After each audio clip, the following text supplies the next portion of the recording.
Señor rector magnífico de la Universidad Autónoma de Santo Domingo, señor presidente del Tribunal Electoral, señora Procuradora General, señor decano de la Facultad de Derecho y Ciencias Políticas, querida colega profesora Ana Cecilia Morún y amiga. Señoras y señores, autoridades de la universidad, todas las distinguidas personas que se han mencionado en la presentación ceremonial, queridas y queridos colegas profesores, docentes, estudiantes. Es para mí un enorme gusto volver a la República Dominicana después de una década y media de ausencia. Pasa el tiempo, pues nos quedamos con algunas imágenes fijas, pero es gratísimo volver a tomar contacto con esta universidad, con el pueblo dominicano, con su gente, y hacerlo en ocasión de la presentación de esta revista, es decir, la renovación de la revista. Creo que después de todo lo que se dijo, ustedes estarán esperando algo magnífico, extraordinario, fuera de serie, y yo no tengo nada fuera de serie que decirles. Hablar de derechos humanos, se habla tanto y se dice tanto. Hay una historia de los derechos humanos que se cuenta en todos los cursos que se hacen en universidades o los que hacen organismos internacionales, que es la historia corta de los derechos humanos, aquella que dice, bueno, un día 10 de diciembre de 1948, en Naciones Unidas, la Asamblea de Naciones Unidas proclamó la Declaración Universal de Derechos Humanos. Bueno, y a partir de entonces no pasó nada, porque una declaración en el derecho internacional tiene el mero valor de una manifestación de buena voluntad. Y desde 1948 hasta casi 30 años después, eso no se concretó en derecho positivo internacional, es decir, en tratados, hasta que cobraron vigencia los pactos internacionales de derechos civiles y políticos, de derechos económicos, sociales y culturales. Y se incorporó la declaración a la Carta de la Organización de Naciones Unidas. Recién entonces esto pasó a ser verdaderamente derecho internacional y se articuló el sistema mundial, sistema de control político, por cierto, no jurisdiccional. En tanto fueron surgiendo los sistemas regionales, la Convención de Roma de 1950 con la Corte Europea, la Convención Americana sobre Derechos Humanos de 1978 y la Corte Interamericana en 1980, y después el sistema, más recientemente, el sistema africano. Cortes, estos sistemas regionales tienen órganos jurisdiccionales que juzgan estados. A veces se confunden lo que son verdaderos tribunales penales internacionales que juzgan personas, como fueron los tribunales ad hoc, creados frente a varios hechos de crímenes contra la humanidad, creados por Naciones Unidas en función de las facultades que le concede al Consejo de Seguridad la Carta de Naciones Unidas para mantener la paz. Como esos, a decir verdad, esos tribunales resultaban bastante caros, después se hicieron tribunales mixtos, con jueces nombrados por Naciones Unidas y jueces del país donde se habían cometido los crímenes.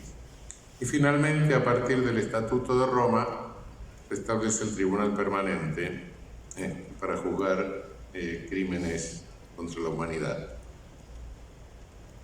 Bien, pero esta es la historia corta a la que podríamos agregar algunas cosas. Es la historia del derecho internacional de los derechos humanos. Es una historia que se va desarrollando. Yo ya sé que yo soy un fenómeno biológico ya a esta altura, pero es una historia que se va desarrollando a lo largo de mi vida. Sí.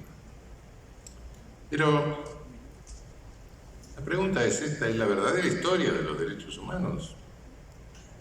Cuando uno hace esta pregunta y dice, bueno, pero hay otras preguntas que surgen, sobre todo en los estudiantes, cuando todavía no les han colonizado la cabeza, les han quitado la vocación de sorpresa. Y dice, bueno, pero ¿cómo esto recién se positiviza a partir del 48? ¿Y por qué? Si el homicidio está sancionado en todo el mundo y siempre se sancionó, entonces, ¿por qué estos crímenes masivos, todas estas violaciones masivas por parte de los estados? Recién el derecho internacional se ocupa a partir del 48 y con tanta displicencia además, ¿no? No hay otra historia detrás de esto. Y sí, hay otra historia que depende cómo se relate.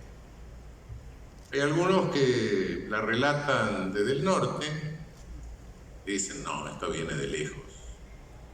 Esto viene de lejos porque a fines del siglo XVIII, comienzos del XIX, vinieron las declaraciones francesas, la declaración norteamericana, y vinieron una serie de señores del iluminismo, del liberalismo político, que pensaron en los derechos del individuo, en el respeto a la dignidad de la conciencia del otro, y entonces estos civilizaron. Ahí, después esta civilización bajó del norte hacia el sur. Esto es mentira. Sí, hubo una serie de personas que pensaron, por supuesto, y contribuyeron con algunos pensamientos a esclarecer la idea de dignidad humana, pero esto no bajó para el sur. Estos señores nunca se ocuparon del sur, no.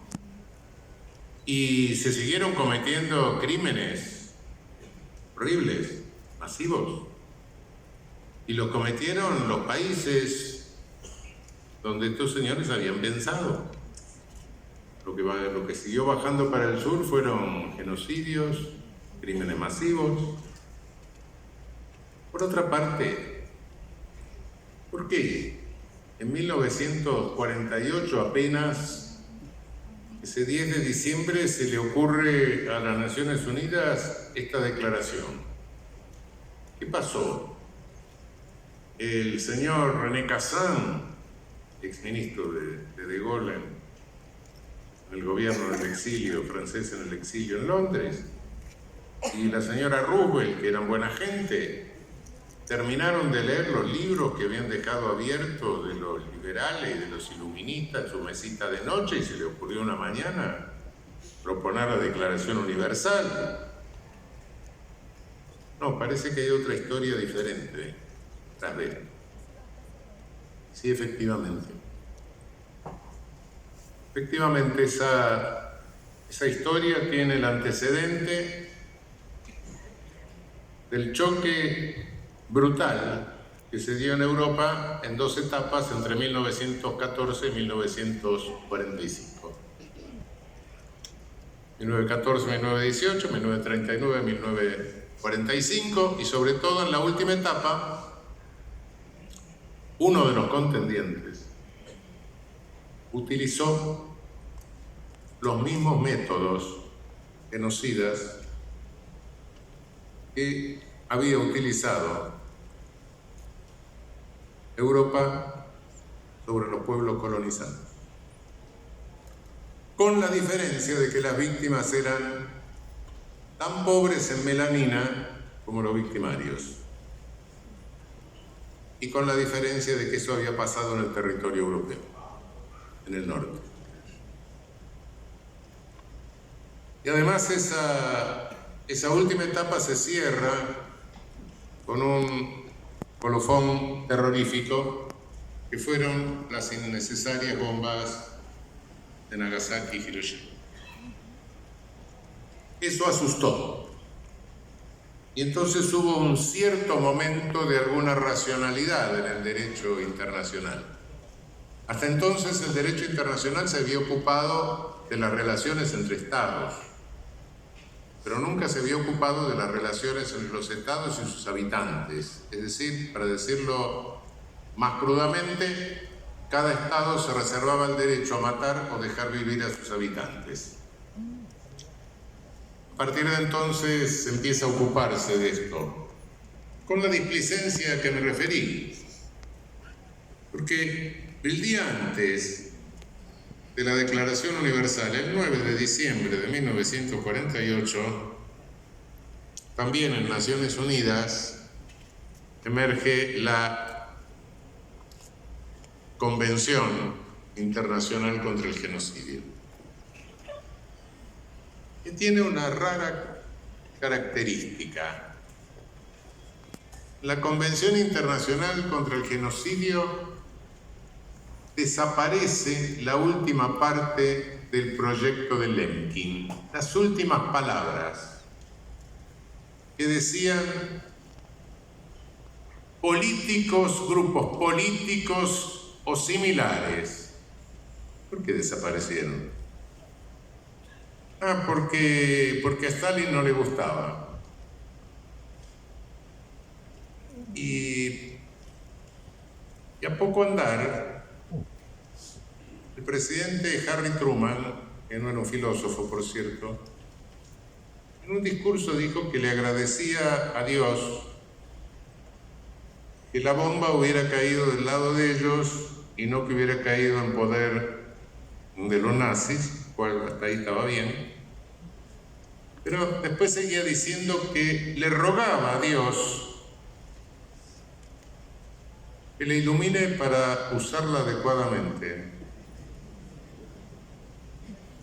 Es decir, cuidado, la posguerra se abre con algo un poco raro. Unos supuestos socialistas que se reservan el derecho a matar grupos políticos y un capitalismo que le ruega a Dios que le enseñe a usar bien la bomba atómica. Así se inicia el mundo bipolar. Y ese mundo bipolar demoró 30 años en consolidar como derecho positivo lo que había sido una manifestación de buena voluntad del año 48. Pero entonces, si la idea de derechos humanos no sale de esos señores que pensaron allí en fines del siglo XVIII, ¿de dónde sale? ¿Cuál es, en definitiva, el sentido general de derechos humanos? En realidad se conciben los derechos humanos como una semilla de ciudadanía universal, de ciudadanía mundial. Es decir, que todo ser humano, por el mero hecho de ser humano, tiene que tener un mínimo de derechos garantizados, cualquiera sea su condición, su nacionalidad, su característica, etc. Solo por el mero hecho de ser humano garantizados un mínimo de derechos en todo el planeta. Es decir, una protección jurídica mundial. ¿Cuándo se pudo pensar en una protección jurídica mundial? Y bueno, desde que existió el mundo se pudo pensar. Pero el mundo, bueno, no el mundo como planeta, ¿no? Tiene tiempos siderales. Tampoco cuando a alguno de nuestros antepasados se le ocurrió empezar a agarrar las cosas con la mano y se le debilitó la mandíbula y se le agrandó un poco la caja craneana. No. El mundo que puede regular el derecho es el mundo de relaciones entre seres humanos, relaciones interhumanas. Otra cosa no podemos hacer. Y relaciones interhumanas mundiales solo pudieron existir desde el momento en que se conoció la existencia recíprocamente, o se pudo conocer la existencia de todos los seres humanos que caminaban por la superficie de este planeta. Y eso tiene una fecha, que son fines del siglo XV, cuando Colón llega por estas tierras y cuando Vasco da Gama da la vuelta por el sur de África para llegar a la India. Entonces se conocen mejor los de un lado y los del otro, el Atlántico, por más que Colón creyó que había llegado a la India, y se conoce mejor el África subsahariana. Recién entonces podemos hablar de posibilidad de relaciones mundiales, y por ende recién entonces se pudo pensar en una posible o eventual protección jurídica también mundial. Pero ¿cómo se presenta el mundo? El mundo se presenta con un crimen.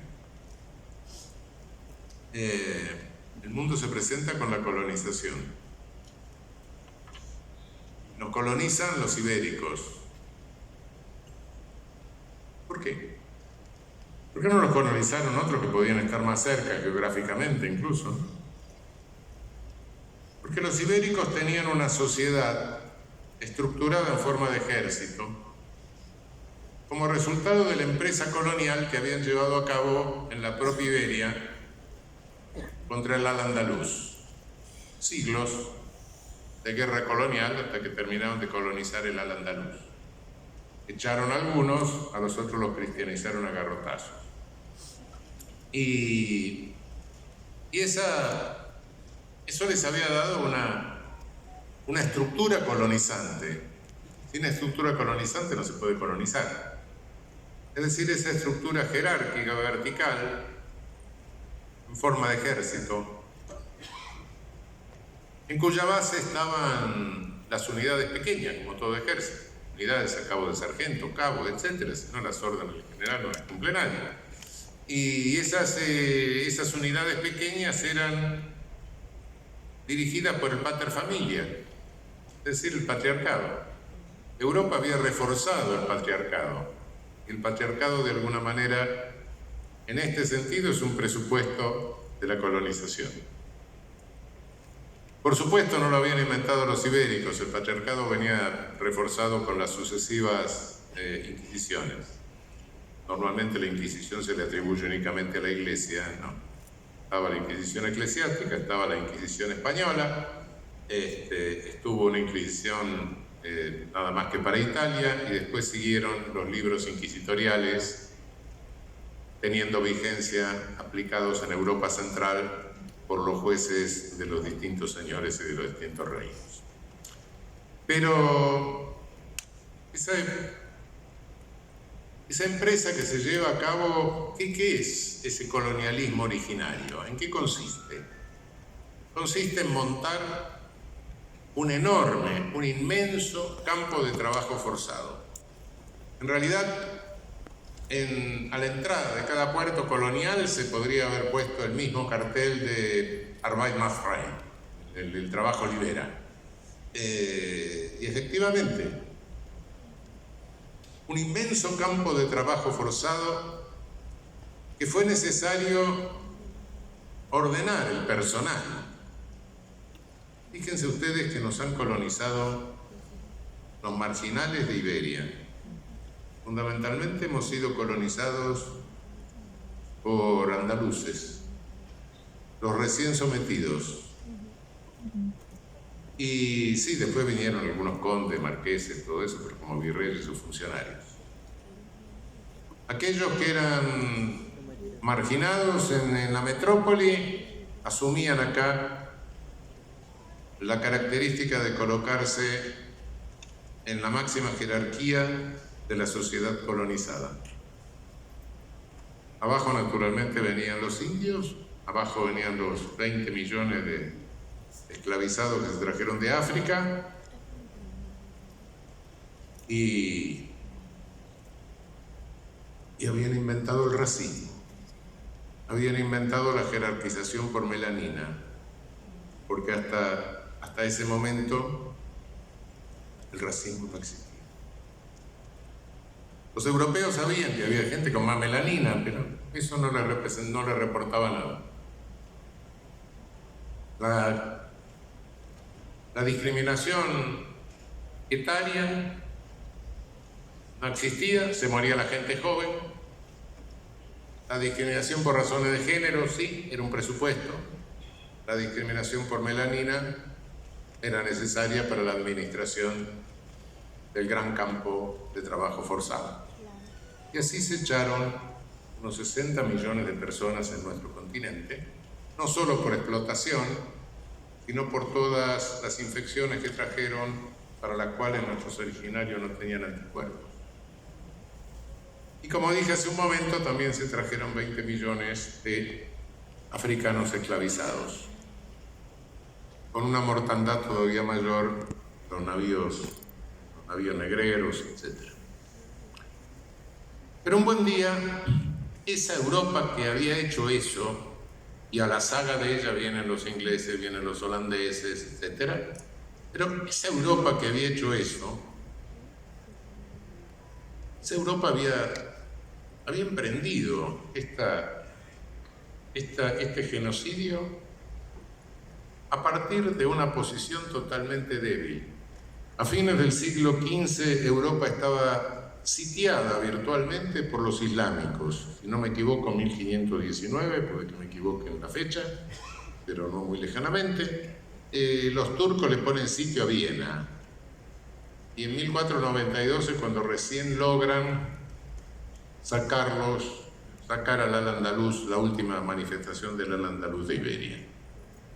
Europa estaba arrinconada por los islámicos, estaba diezmada por la peste bubónica que habían traído de Oriente y habían expandido por todos lados. Prácticamente la peste bubónica en el siglo anterior eliminó 1/3 de la población europea. Es decir, esa Europa así arrinconada, de pronto se vuelve poderosa.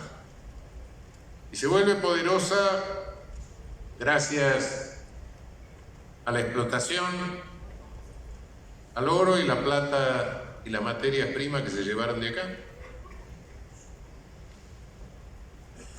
Sin embargo, desde el primer momento en que comienza a cometerse este terrible genocidio, hay una serie de voces que por primera vez piensan en la necesidad de dotar al ser humano de una protección mundial. Entre esas voces se destaca la de Fray Bartolomé de las Casas. Hombre que se murió viejo, ¿no? Debe tener una salud tremenda, hizo 19 viajes entre América y Europa, protagonizó el famoso debate de Valladolid con Ginés de Sepúlveda y vaticinó en su testamento que Iberia iba a tener un castigo divino por el crimen que estaba cometiendo. Reclamó que había que devolverle a los indios lo robado, había que respetarle su propiedad, había que respetarle su vida, por supuesto, había que respetarle su familia, su organización familiar, y además había que devolverle sus templos y respetarle su religión. Estaban en el error, pero había que respetarlos y tratar de sacarlos del error. Cuidado, estamos hablando de los primeros años del siglo XVI.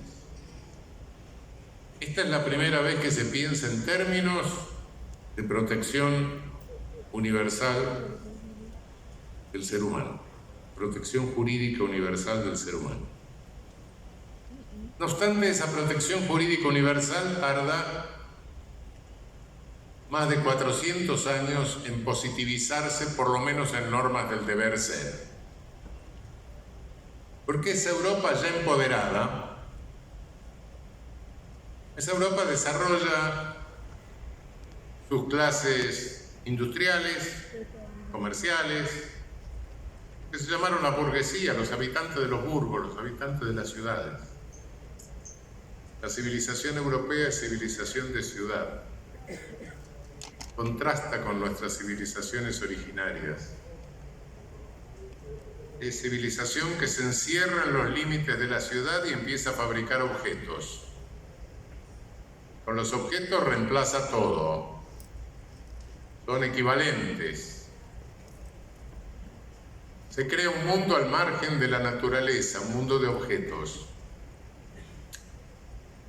Y esas ciudades, esas burguesías, sus habitantes productivos de las ciudades, empiezan a luchar contra sus noblezas. Y lo primero que tienen que hacer es quitarle el poder punitivo a la nobleza, porque si no iban a matarlos todos. Y entonces desarrollan todo ese pensamiento limitador del ejercicio del poder punitivo de las noblezas, del antiguo régimen. Empiezan a pensar en los derechos del individuo, etc. Sí, pero de los del norte. Ninguno de los iluministas se refirió a los crímenes que se cometían en el sur. Ninguno. Ninguno se manifestó anticolonialista. Ninguno. Incluso algunos eran dueños de esclavos. Voltaire. Es decir, sí, respetar al ser humano, pero al ser humano de ellos, por supuesto. Efectivamente, hubo un discurso legitimante de los primeros genocidios, del genocidio originario, de la colonización originaria, de las violaciones atroces de derechos humanos, que fue el de Ginés de Sepúlveda, el que le opone a Bartolomé de las Casas. En el debate de Valladolid, Ginés de Sepúlveda le dice, mire, la guerra es justa cuando es defensiva, la guerra es justa cuando es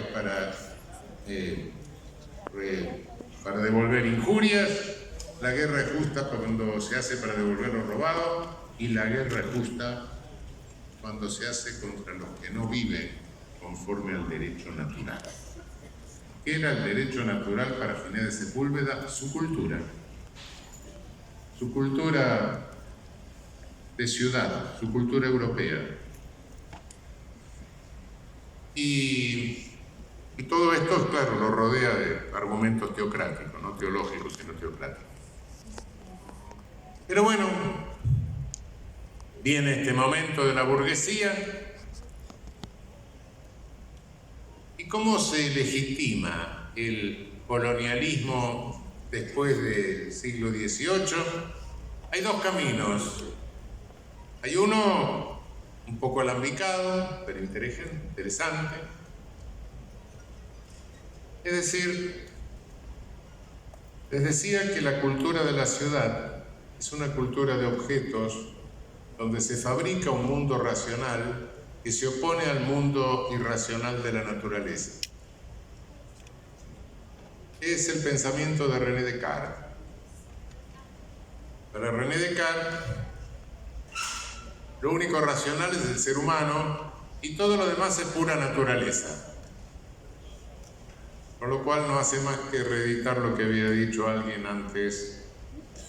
El saber sirve para dominar la naturaleza. Claro, bueno, Descartes le decía estas cosas a la reina de Suecia, le explicaba que lo que tenía en brazos era una máquina. La reina lo miraba y le decía, no, mire que es un perro. Bueno, parece que la reina tenía más sentido común que Descartes. En fin, desde entonces, ahora estamos pagando las consecuencias del cartesismo, ¿no? Del cartesianismo. Sí, nos consideramos fuera de la naturaleza, nos olvidamos que somos parte de la naturaleza. La naturaleza nos está cobrando eso. Pero vuelvo a lo anterior. El discurso teocrático se cambia por un discurso aparentemente racional, pero no concibiendo a la razón como un modo de acceso al conocimiento, sino concibiendo a la razón como una fuerza creadora. ¿Y quién es el que teoriza esto?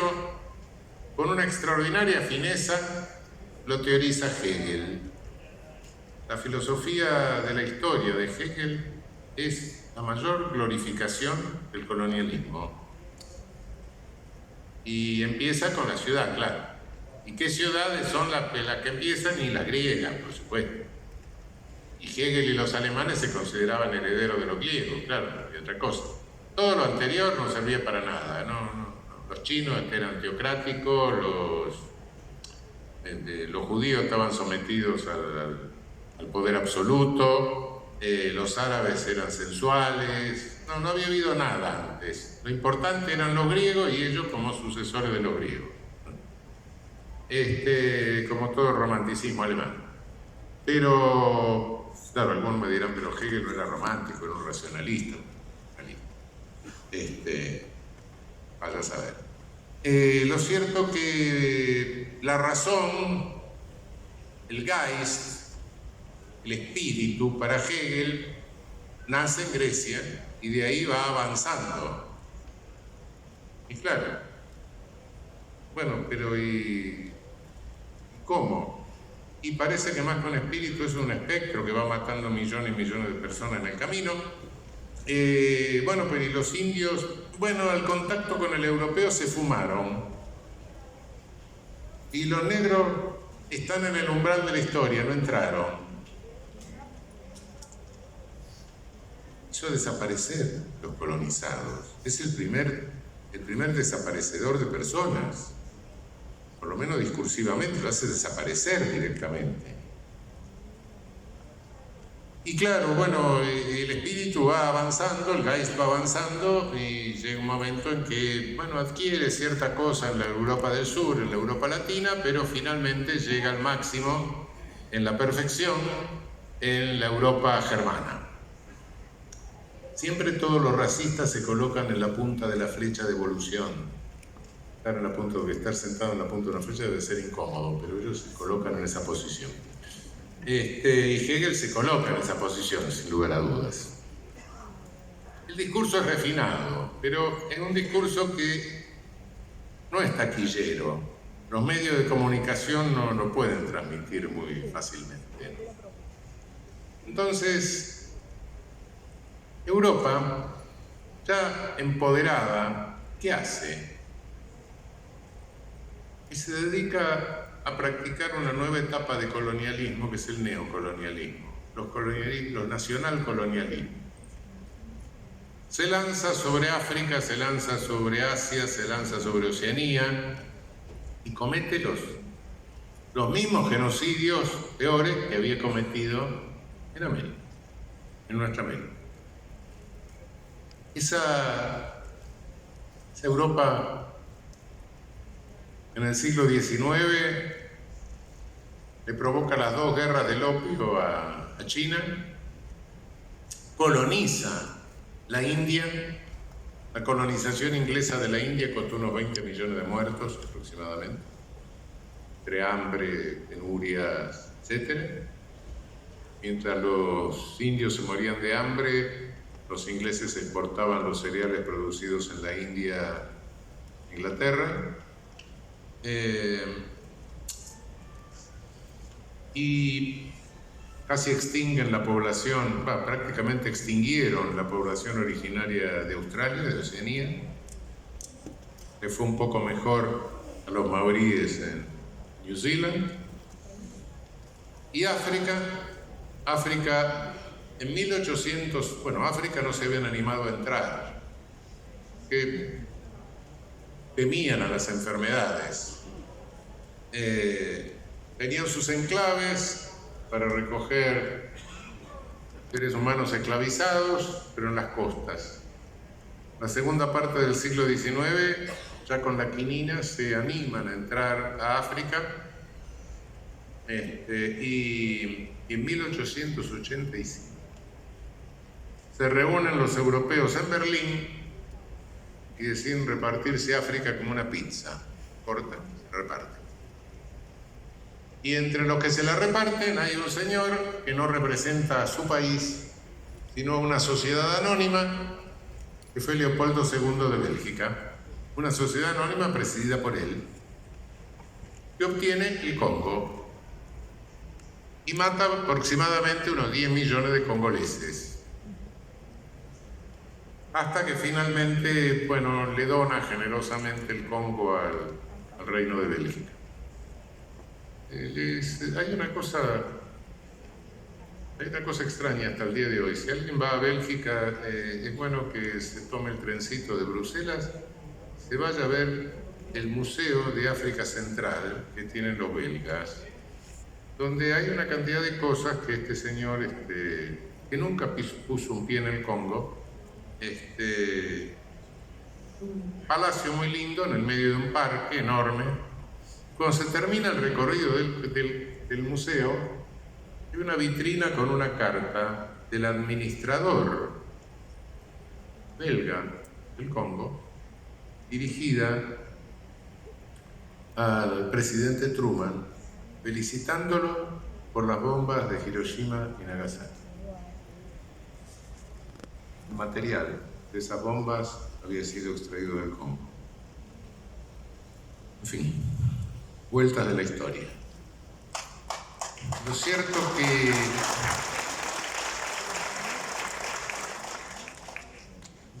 que nosotros sufrimos ese neocolonialismo de una manera diferente. En nuestro continente, después de nuestra independencia formal, nuestras oligarquías vernáculas se pusieron de acuerdo con las nuevas potencias hegemónicas. Entonces tuvimos nuestras oligarquías, nuestras repúblicas oligárquicas, desde el patriciado peruano, la República Bella brasileña,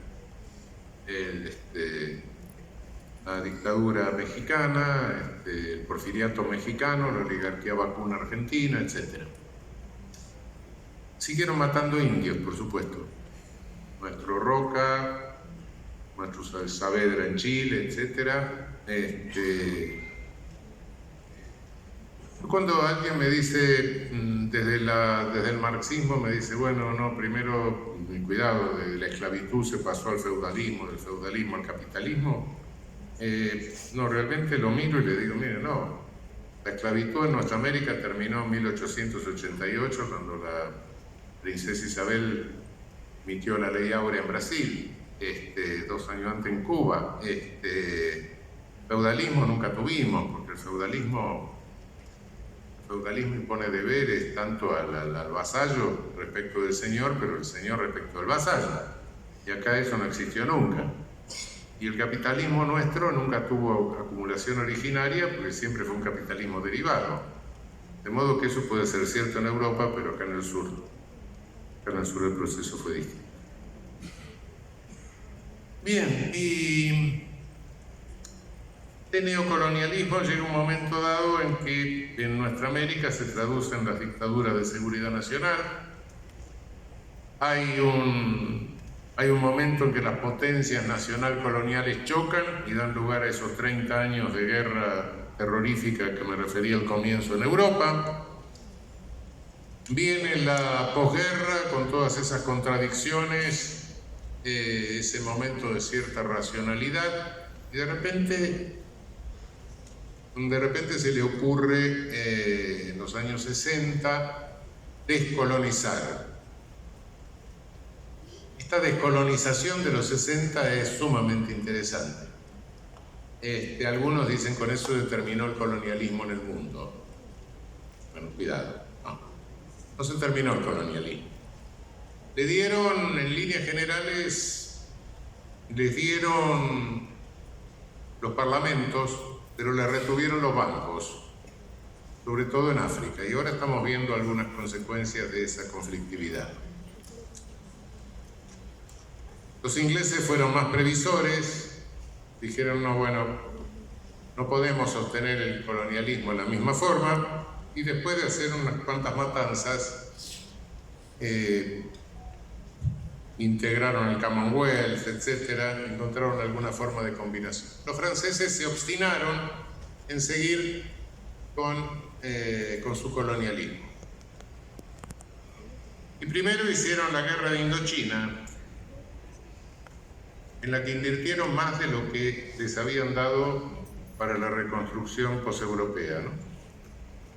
Después hicieron la guerra de Argelia. Y tuvo que venir De Gaulle en un momento dado porque casi entra en quiebra toda la economía francesa como resultado de mantener esa guerra. Pero los ejércitos franceses, que habían hecho un papelón en la Segunda Guerra Mundial, les era fácil alucinar que estaban jugando la Tercera Guerra Mundial. En consecuencia, como estaban jugando la Tercera Guerra Mundial, la estaban jugando frente a quienes no respetaban la guerra de caballeros, como si alguna vez hubiese habido una guerra de caballeros. Dicen que la guerra de caballeros fue la Primera Guerra Mundial del 14 al 18. Creo que quien ve cómo funcionó la Primera Guerra Mundial y ve los montones de piernas y brazos amputados, etcétera, no puede creer que eso fue ninguna guerra de caballeros, gases venenosos, etcétera. Pero bueno, como no respetaban la guerra de caballeros, entonces ellos tampoco tenían que respetar las reglas de guerra. Y el gran teórico de esto, el único que le dio un vuelo teórico, fue el nazi Carl Schmitt, en un famoso discurso donde habla en un famoso discurso que dicen la más reaccionaria de las universidades españolas, pleno franquismo, donde defiende de alguna manera al general Raúl Salam, es decir, al terrorista francés de Argelia, que había intentado matar a De Gaulle, claro, entre otras cosas. Esa supuesta ideología de que como el otro no respeta, el otro es un irregular, yo también soy un irregular y puedo hacer cualquier cosa, es la base de la ideología de seguridad nacional que, simplificada en la Escuela de Panamá, nos llega a nosotros en América Latina y protagoniza nuestras famosas dictaduras de seguridad nacional. Dictaduras de seguridad nacional que costaron 200.000 muertos en Guatemala, 80.000 muertos en El Salvador, más selectiva en el sur, en la Argentina, 30.000, más selectivamente. Pero bueno, ese neocolonialismo y esas dictaduras un día voy a terminar. Y terminó el neocolonialismo. Por lo menos, bueno, cuando hablo de un colonialismo originario, un neocolonialismo y después periodo actual, naturalmente que hay momentos que se imbrican. Pero en líneas generales sí, se pueden marcar tres momentos de colonialismo. El originario, el neocolonialismo y el momento actual. Se cierra el neocolonialismo. ¿Qué viene? ¿Qué pasa? ¿No tenemos más colonialismo hoy? Sí lo tenemos, solo con otra forma. Cuando el discurso hegeliano era demasiado complicado,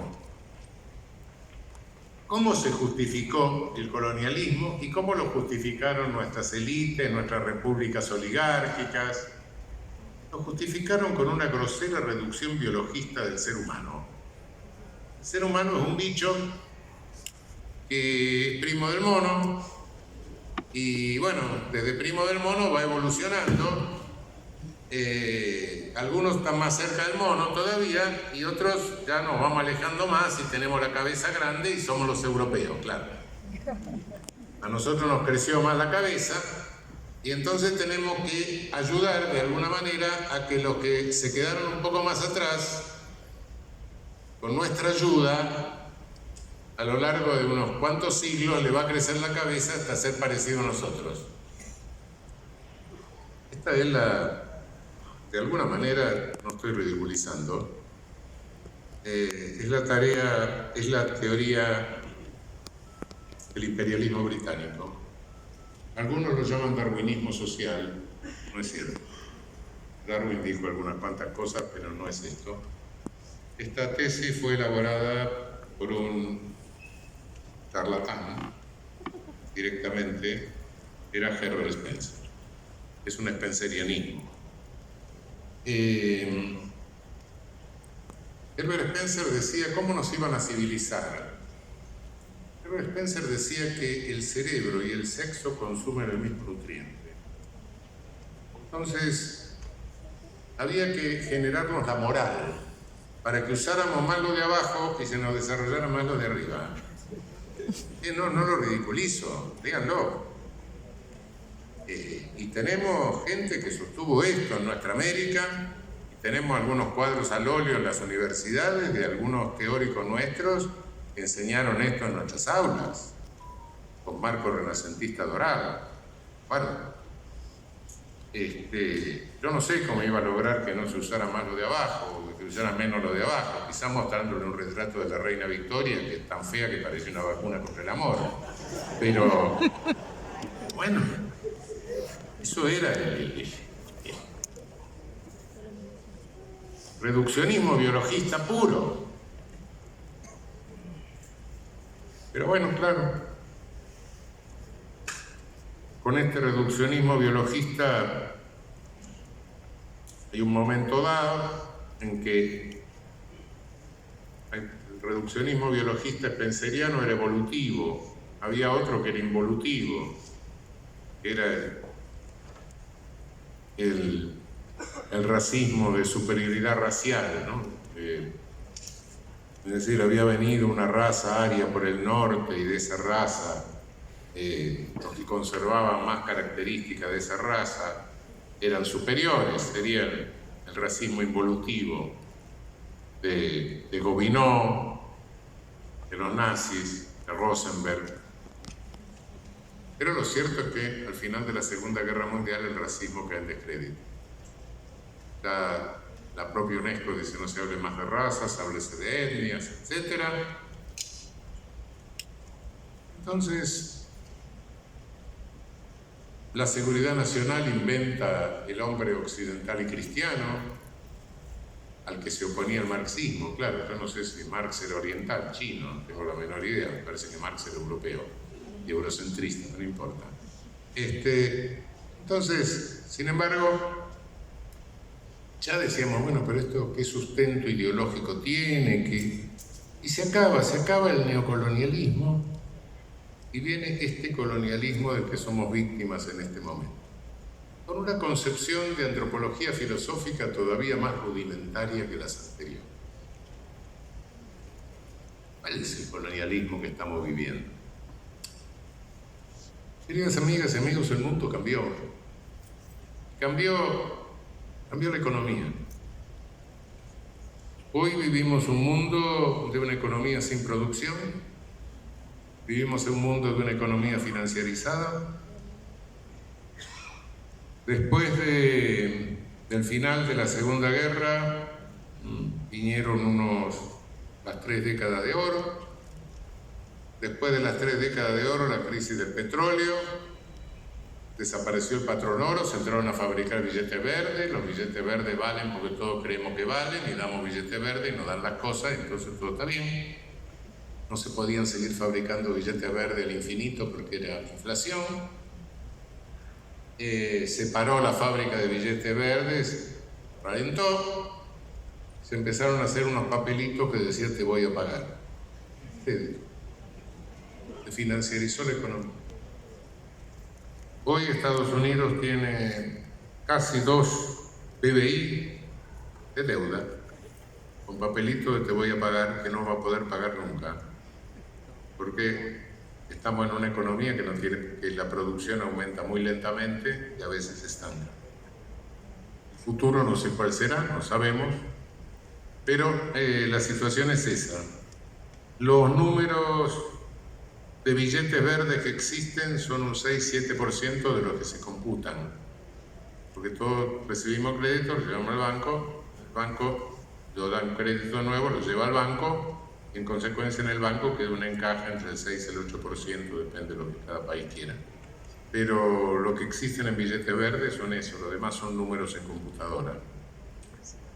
Esta es la triste realidad.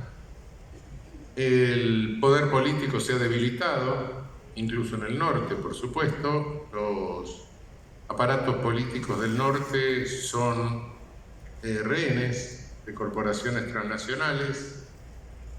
los que detentan el poder son los Chief Executive Officers de las corporaciones transnacionales, que no aparecen por regla general. Las decisiones económicas no se toman hoy en los parlamentos, ni las toman las autoridades políticas democráticamente electas, sino en órganos económicos técnicos manejados por tecnócratas, como es el Fondo Monetario Internacional, el Banco Mundial, los órganos económicos de Bruselas. Las corporaciones transnacionales son inmensos conglomerados de dinero, estos números, que no tienen nacionalidad, sino que tienen domicilio, y donde se domicilian, instrumentan el aparato y el poder punitivo de los estados donde se domicilian para ejercer poder, y el poder se ejerce mediante el crédito. Nos obligan a endeudarnos, el norte nos endeuda. Al endeudarnos después quedamos a merced de las instrucciones de los órganos técnicos internacionales, y este es el tardocolonialismo financiero. Está alimentado por una ideología rudimentaria que en realidad el único discurso de legitimación del colonialismo que tiene un cierto nivel de elaboración fue el de Hegel, por eso que no pudo popularizarse. Por lo menos el discurso de Hegel lo podemos dar vuelta y podemos pensar en un espíritu del sur. Los otros no, los otros discursos es imposible darlos vuelta porque son rudimentarios, son groseros. El discurso de reduccionismo biológico es groserísimo, el discurso del occidental y cristiano es absurdo, es incomprensible, pero ahora tenemos el homo económico. Ahora tenemos que la racionalidad, el ser humano racional, es aquel que se maneja conforme a la regla de oferta y demanda. ¿Y quién lleva adelante el discurso contra los derechos humanos hoy? Es esta concepción. Hoy no es necesario leer Mein Kampf para tener un discurso contrario a derechos humanos, no es necesario escuchar los discursos de Mussolini, los discursos del fiscal en las purgas estalinistas del 38, no, nada de eso. No. Hoy basta con leer a los evangelistas del llamado neoliberalismo económico. Con Hayek, con Mises es clarísimo. Con Mises dice con toda la letra, dice hay un error que se repite frecuentemente. Es creer que todo ser humano por el hecho de nacer tiene algún derecho. Punto. Yo creo que no hay una mejor síntesis de negación de los derechos humanos que la de von Mises. Es uno de los evangelistas. Von Hayek no, von Hayek es directamente un cara dura. Hay un panfleto de von Hayek que se llama Camino de Servidumbre, que se ha repartido por millones y millones. Vale la pena leerlo. Entre otras barbaridades dice que Hitler y Mussolini eran socialistas. Comete una serie de errores, pero el objetivo de él era satanizar toda intervención económica del Estado que interfiriese el mercado. Cuando uno lo iba leyendo, dice, pero este señor hace todo este discurso, camino de servidumbre, ¿contra quién? Contra el estalinismo. Sí, daría esa impresión. Pero no lo menciona. ¿Por qué? Porque Camino de Servidumbre lo escribe en 1942 y lo reedita en 1947 y se hace cargo de que no lo menciona. Y dice, bueno, pero no lo mencionaba porque era aliado. Si alguien puede confesar una deshonestidad intelectual de esa naturaleza, bueno, mejor no hablar. Lo cierto es que estamos en un mundo donde hay un 1% hoy de la especie humana concentra una riqueza equivalente al 60% a lo que necesita el 60% más pobre para sobrevivir o para morirse con paciencia. Nuestra supuesta civilización europea, que se desarrolla en torno al Mediterráneo, tiene hoy en el Mediterráneo un cementerio. Sin contar con los muertos que tenemos en el norte de México. Es decir, estamos generando sociedades con alta concentración de riqueza, una aceleradísima concentración de riqueza y una suerte de oligarquía planetaria. No sabemos cuál es el destino de esto, pero esta financiarización de la economía muy posiblemente puede llevar a una suerte de caos económico. Y entra otro factor, que lo mencioné de paso, que hasta este momento no contaba, que hasta este momento muy alegremente se podía creer en un progreso ilimitado, en un aumento de producción ilimitado, etcétera, etcétera, etcétera, y hoy sabemos que eso no es posible, porque hay un límite que marca la posibilidad de sobrevida humana en el planeta. El calentamiento global ya no lo puede disimular nadie. Ya decir que esto es un fenómeno natural resulta un absurdo y no sabemos cuánto demorará, se calcula que 7, 8 años, 10 años, poder producirse catástrofes que ya sean imposibles de remediar. Tenemos que empezar a pensar en convenciones internacionales contra el calentamiento global, pero en este mundo también se nos está produciendo otra circunstancia. Es una lucha tecnológica por las energías no renovables entre Estados Unidos y China. A todo esto tenemos vigentes en el plano del deber ser los derechos humanos, convenciones internacionales, tratados, constituciones, etc. En el plano del deber ser casi no nos falta nada.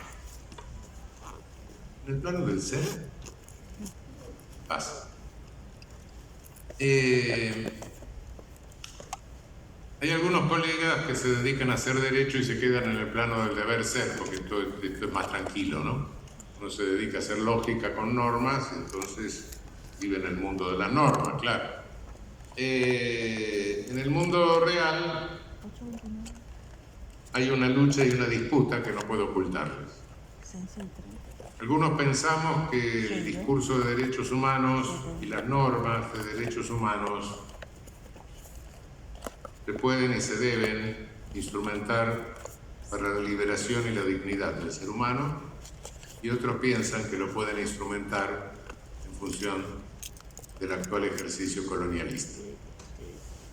Esa es la lucha que hay en este momento. ¿Qué son los derechos humanos?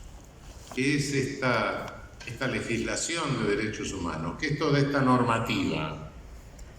Una normativa que servirá para la liberación del ser humano, para garantizar su dignidad, para garantizar mínimamente, incluso por lo menos su vida. O esto será un nuevo discurso de dominación colonial. Tenemos que jugarnos por lo primero. Tenemos que jugarnos por lo primero, porque eso lo impone una experiencia histórica mundial. Si esto no sirve para lo primero, entonces los pueblos lo van a arrojar lejos, como esas herramientas que no sirven. Si se arroja lejos el derecho, lo que queda no es nada más ni nada menos que la violencia. Y en la violencia sabemos que aunque se gane, se pierde. Que los que ponen el mayor número de cadáveres son siempre los más vulnerables. Y para lo primero, ¿qué elementos tenemos en nuestra América? ¿Qué es nuestra América en este momento? Yo creo que les hablé hace un momento de que se puede dar vuelta al discurso hegeliano. Es el único que realmente, por estar finamente elaborado, se puede invertir y poner a Hegel patas arriba, cabeza abajo. Y si lo ponemos patas arriba, cabeza abajo, ¿qué se cae? Se cae América Latina.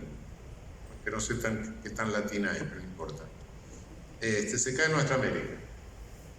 ¿Por qué? Porque nuestra América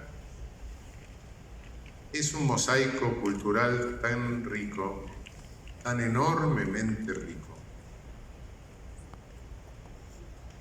Y un mosaico cultural compuesto por las víctimas de todos los genocidios del colonialismo. Algunas originarias, poblaciones originarias, otras traídas, otras llegadas huyendo, pero realmente no hay otra región en el mundo donde todas las víctimas del colonialismo hayan venido en mayor o en menor medida, o hayan sido originarios, o hayan venido a dar e interaccionen prácticamente en la misma lengua. Nuestra América es sustancialmente sincrética.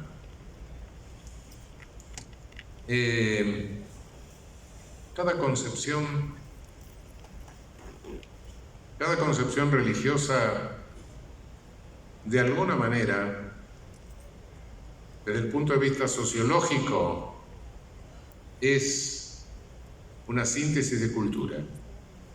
Cada cual crea lo que quiera, no importa, pero sociológicamente, una cosmovisión religiosa, un religar, un volver a ligar, es una síntesis de cultura, una síntesis cultural.